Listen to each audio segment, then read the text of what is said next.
첫 번째, 소재지는 서울특별시 노원구 상계동에 주거용 건물 아파트가 공매로 나왔던 사건입니다. 재산에 대한 종료는 압류재산이 공매로 나왔던 사건인데요.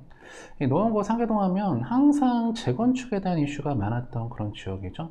바로 이제 상계주공 아파트 단지들 굉장히 그 재건축에 대한 이슈가 많았던 그런 지역들인데, 토지 면적은 13평, 건물 면적은 18평 정도 되는 물건이 최초의 감정 가격 7억 9천만 원 정도 나왔다가 얼마 전에 낙찰이 됐죠? 7월 13일 날 5억 9천2백만 원 정도에 낙찰이 된 사례입니다. 일단 이 상계동에 있는 주공 아파트 단지들은 이렇게 생겼어요. 이게 이제 88년 올림픽 할 때 만들어진 아파트 단지들이거든요.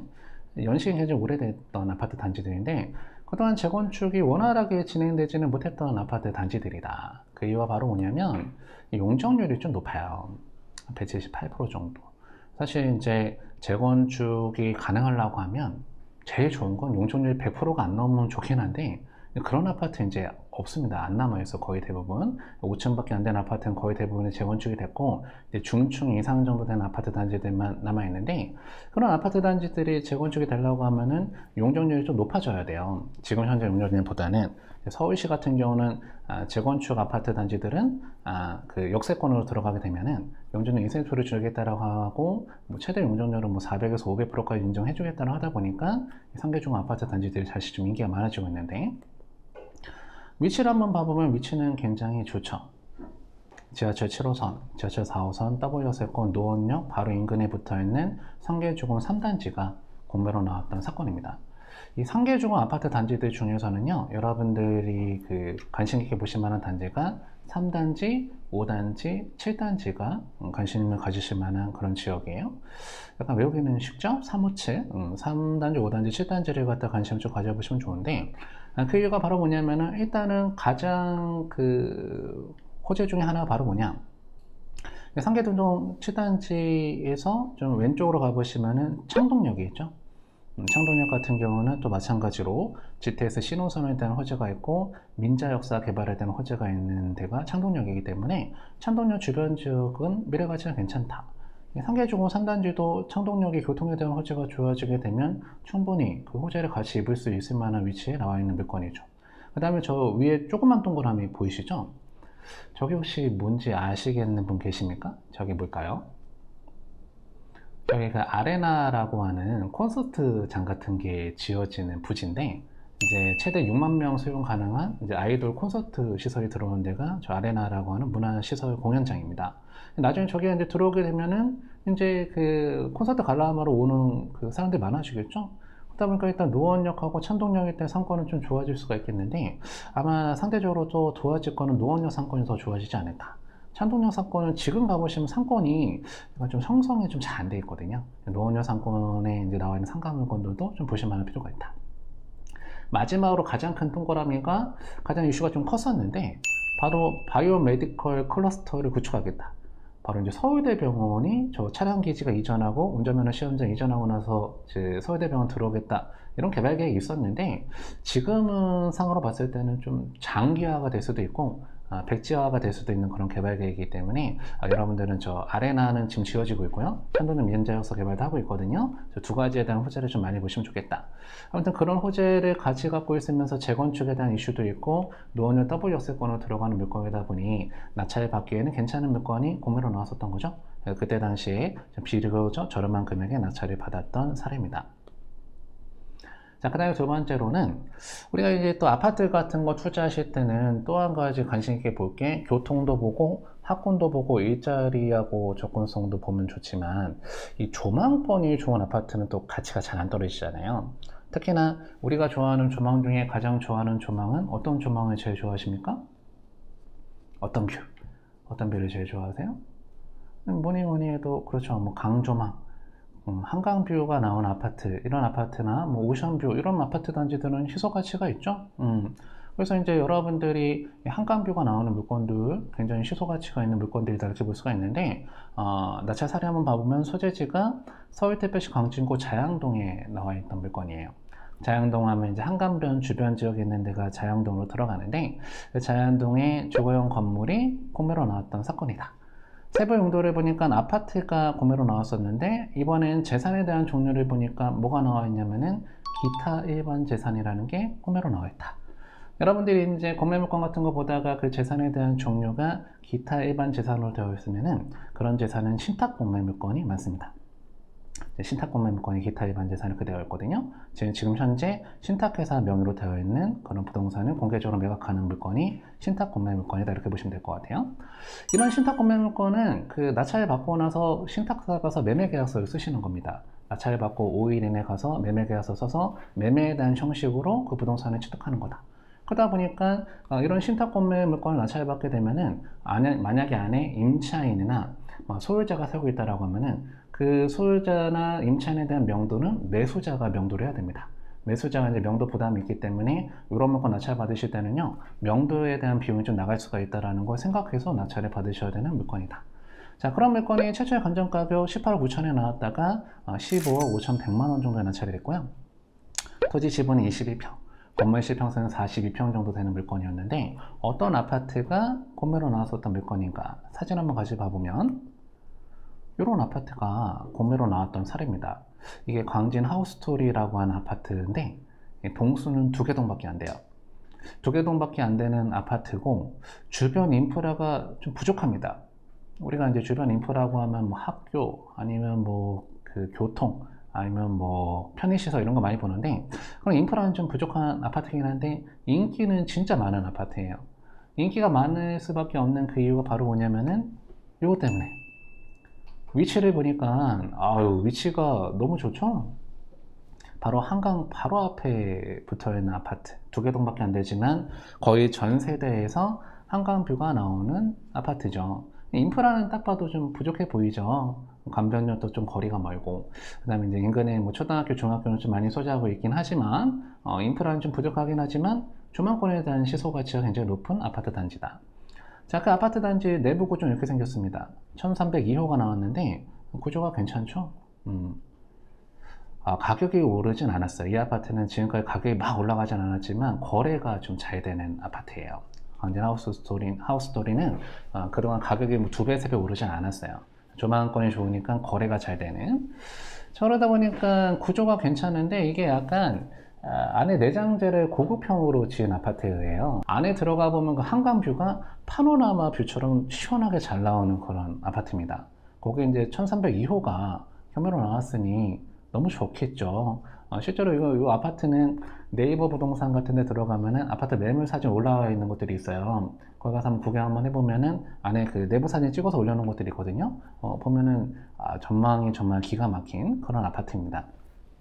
이 물건 같은 경우는 뭐 일자리, 뭐 학군 이런 거랑은 그 관련성이 그렇게 크진 않지만 조망권에 대한 가치가 있었던 물건이기 때문에 비교적 저렴한 금액에 잘 낙찰을 받은 사례죠. 근데 여러분들이 아까 제가 말씀드렸을 때 이런 그 신탁 구매 물건이나 예를 들어서 압류재산 구매 물건 이런 것들 있지 않습니까? 이런 거 이제 여러분들이 명도를 하셔야 돼요. 만약에 이제 국유재산 물건이나 공유재산 물건, 수탁재산 물건이라고 하면 명도가 필요 없기 때문에 그런 건 여러분들이 경매 초보 시절 때 그 입찰하시기 좋은 물건이지만, 압류재산 물건이나 그런 신탁 구매 물건은 낙찰받고 그 명도는 매수자가 책임을 지셔야 되기 때문에 명도를 하셔야 되는데, 이 경매랑 공매랑 가장 큰 차이점 중에 하나가 바로 인도명령 제도가 없다라고 하는 겁니다. 경매는 인도명령 제도라는 게 있어요. 만약에 여러분들이 낙찰받은 그 부동산의 점유자가 안 나가고 버티면 법원에다가 인도명령 신청을 할 수가 있어요. 인도명령 신청을 하게 되면 그 결정문이 2주 안에 나오게 되어 있습니다. 2주 안에 나온 결정문이 안에 점유하고 있는 사람한테 송달만 완료되면 바로 강제 집행을 할 수가 있어요. 경매가 좀 명도가 쉽다라고 얘기하는 이유가 그 이유예요. 그런데 공매는 인도명령 제도가 없어요. 만약에 안에 살고 있는 점유자하고 협상이 안 되시면 뭐를 진행하셔야 되냐면은 명도 소송을 하셔야 됩니다. 명도 소송이라는 절차를 거쳐야 되기 때문에 좀 머리 아프죠. 명도 소송은 사실적으로 그 소송이라는 제도를 갖다 여러분들이 하셔야 되기 때문에 머리 아픈 게 아니에요. 명도 소송은 굉장히 간단한 소송이고요. 여러분들이 변호사를 사서 하실 필요도 없습니다. 명도 소송은 질 수가 없는 소송이기 때문에 여러분들 변호사도 안 사고 개인적으로 직접 그냥 인터넷으로 여러분들 전자소송 하시면 되는 게 명도소송이거든요. 명도소송이 뭐가 안 좋으냐면은 시간이 문제예요. 아무리 간단한 소송이라고 하더라도 짧게 걸려야 6개월은 걸리거든요. 6개월 걸리고 나서 강제집행 권한 얻어서 집행하려고 하면은 낙찰 받고 나서 못 쓰는 기간이 너무 오랫동안 길잖아요. 그러다 보니까 이 공매에는 인도변경 절차가 없어서 명도 소송을 해야 되다 보니 명도가 어렵다 이런 선입견이 좀 생기긴 했지만, 여러분들이 공매로 낙찰받은 부동산의 명도를 수월하게 할 수가 있는 꿀팁을 하나 알려드리면 바로 이 부동산 점유이전 금지 가처분을 활용하는 겁니다. 이거 굉장히 중요해요. 명도 협상할 때. 일단 여러분들이 부동산 점유이전 금지 가처분이라고 하는 제도가 어떤 제도인지 알려드리면, 예를 들어서 여러분들이 이제 강제집행 권한을 얻었어요. 예를 들어서 뭐 명도소송에서 확정 판결을 받았어. 권한을 얻게 되면은 이제 법원 강제집행 신청을 하겠죠. 법원에다가 강제집행 신청을 하게 되면은 여러분 강제집행 당일날 법원에서 집행관하고 인부들이 나와서 그 문을 강제적으로 개문하고 안에 있는 집기들을 꺼내는 걸 갖다가 강제집행이라고 얘기를 합니다. 여러분들이 공매로 낙찰받았을 당시에는 A라는 애가 살고 있었어요. 당연히 나는 그 A라는 애한테 강제집행 신청을 한 거죠. 강제집행 신청을 하게 되면 강제집행 기일이 잡히게 됩니다. 당일이 밝아온다라는 거죠. 그 날이 밝아와서 이제 법원에서 집행관을 인부들이 딱 나와갖고 강제집행을 하려고 문을 딱 닫는 순간 누가 튀어나오는 거냐면은 B가 튀어나오는 거예요. 그 사람이 저 A 아니고 B인데요? 이렇게 얘기해버리면 법원에서 나온 집행관이 뭐라고 얘기하느냐. 강제집행 신청은 A씨한테 하셨는데 지금 살고 있는 건 B가 살고 있네요? 이거 집행 못합니다. 그냥 가버려요. 그러면은 낙찰받은 사람은 발등에 불이 떨어졌죠? 부랴부랴도 법원에 가서 누가 앞으로 강제집행 신청 다시 하겠습니까? B한테 다시 하겠죠? 다시 강제집행 기일이 밝아오겠죠? 이번엔 또 누가 튀어나올 수가 있어요? 또 C가 튀어나올 수가 있죠? 이렇게 계속해서 악의적으로 점유를 다른 사람한테 넘기는 애들이 있어요. 그럼 집행을 갖다 피해갈 수가 있다는 거 아니까. 그런데 여러분들이 활용할 수가 있는 부동산 점유인정 금지 가처분 제도는 A라는 애 앞으로 강제집행 신청할 당시에 걔한테 점유인정 금지 가처분을 같이 신청해 놓으면 아무리 강제집행 당일날 다른 애가 튀어나온다 하더라도 그대로 집행해주는 제도가 부동산 점유인정 금지 가처분 제도입니다. 이거 실무에서 굉장히 유용하게 쓸 수가 있는 제도이기 때문에 여러분들 알아두시면 좋은데, 여러분들이 공매로 낙찰받은 부동산을 갖다가 부동산 점유이전 금지 가처분을 활용하는 방법은 명도소송 하고 나서 점유이전 금지 가처분을 하는 게 아니라 명도소송 하기 전에 부동산 점유이전 금지 가처분부터 먼저 하시는 거예요. 부동산 점유이전 금지 가처분을 갖다 신청을 해서 이제 그 결정이 나오게 되면은 이것도 마찬가지로 2주 안에 집행을 하러 가거든요. 그러면 강제집행 하기 전에 먼저 가서 문을 따고 문을 강제로 개문하고 그 집안에서 가장 잘 보이는 데다가 고시문을 붙여 놓습니다. 이 부동산은 점유를 갖다 함부로 이전하면 안 된다라고 하는 그런 경고장이 거실 한복판에 딱 붙는단 말이에요. 그게 붙기 시작하면서부터 점유자는 압박에 시달리게 됩니다. 이게 진짜 내가 그냥 계속 버티면은 이게 소송당하고 그러면은 이게 나중에 또 손해를 배상할 수도 있겠구나. 이런 압박이 시달리기 때문에 그때부터 명도하는 그 협상에 대한 게 좀 부드러워져요. 여러분들이 이 부동산 점유이전 금지 가처분이라는 제도는 강제집행 신청할 때 하실 수도 있지만, 공매로 낙찰받았으면 부동산 점유이전 금지 가처분을 먼저 신청해서 가처분을 먼저 받아놓고 일단 고시문을 붙여버리는 거예요. 그 다음부터는 여러분들이 명도 협상하는 게 좀 수월하게 될 수가 있습니다. 여러분들이 공매로 낙찰받은 부동산은 부동산 점유이전 금지 가처분을 잘 활용해 보세요. 명도를 수월하게 쉽게 끝낼 수가 있으실 겁니다. 요거까지만 가면 요 단계에서 명도소송 가기 전에 명도 끝나는 경우가 많아요. 자, 그 다음에 물건 한번 봐보면 소재지가 대구광역시 수성구 범어동에 소재하고 있는 물건이었다. 부동산에 관심 있는 분들이라고 하면은 이 대구의 범어동 하면은 다들 아실걸요? 그렇죠? 강남에 대치동이 있다라고 하면은 대구에는 어디가 있다? 범어동이 있고, 광주에는 또 그렇죠? 유명한 그런 학군지로 되어 있는 학원가가 되어 있는 지역들이 많잖아요. 대구에 가보시면 이제 범어동이라고 하는 지역이 있다.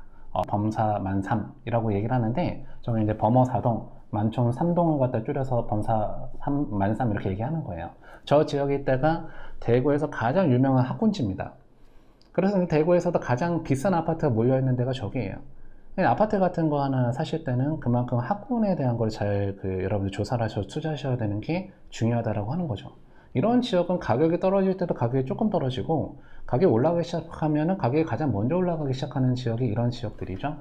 자, 그래서 범어동의 물건 용도를 보니까 주거용 건물이 구매로 나왔던 사건인데 세부 용도는 아파트. 재산에 대한 종류를 보니까 압류재산이 나왔는데 와, 이 대구도 아파트 가격이 장난이 아니네요. 그렇죠? 최초의 건전평가 금액을 보니까 얼마에 나왔었냐면은 23억 9천에 나왔다가 최종 낙찰된 건 16억 정도 낙찰이 된 물건입니다. 물론 좀 사이즈가 큰 물건이었어요. 토지 면적은 9평, 건물 실평수가 61평 정도 되는 물건이었다. 일단은 대지 지분 대비해서 건물 면적을 굉장히 많이 갖고 있죠. 보통 저런 물건들은 주상복합 건물들이 많습니다. 도구동의 타워팰리스 마찬가지예요. 건물 실평수 대비해서 대지 지분이 작은 것들은 주상복합 건물들이 많다라고 하는 거. 자, 그때 당시 범어동에 어떤 아파트가 구매로 나왔었던 건가 사진 한번 봐볼까요? 역시나 고층으로 지어져 있던 주상복합 아파트가 구매로 나왔었던 물건이고요. 이제 또 그 대구에서는 좀 유명한 아파트 단지 중에 하나인데 그 이유가 이제 위치를 한번 봐보면은 그 범어역 초역세권으로 들어가는 두산 2부 더 제니스 아파트가 구매로 나왔었던 사건이라는 거죠. 그럼 여러분들이 이제 이 대구에서 아파트를 갖다 하나 투자해 보시려고 하실 때는 어디를 하셔야 되냐면은 아까 어떤 분이 말씀해 주신 범어 4동 만촌 산동 위치를 좀 잘 아셔야 되는데 보시면 이제 저 역 보이시잖아요. 제가 빨간색으로 칠해놓은 그 역, 그 인근 지역이 바로 대구에서 유명한 학원가입니다. 대구에서 유명한 학원가가 이제 즐비하고 있고, 사실 대구에서 가장 유명한 고등학교를 뽑으라고 하면 바로 어디냐면은 지도에서 잘 보이실지 모르겠지만 경심고등학교 보이시죠?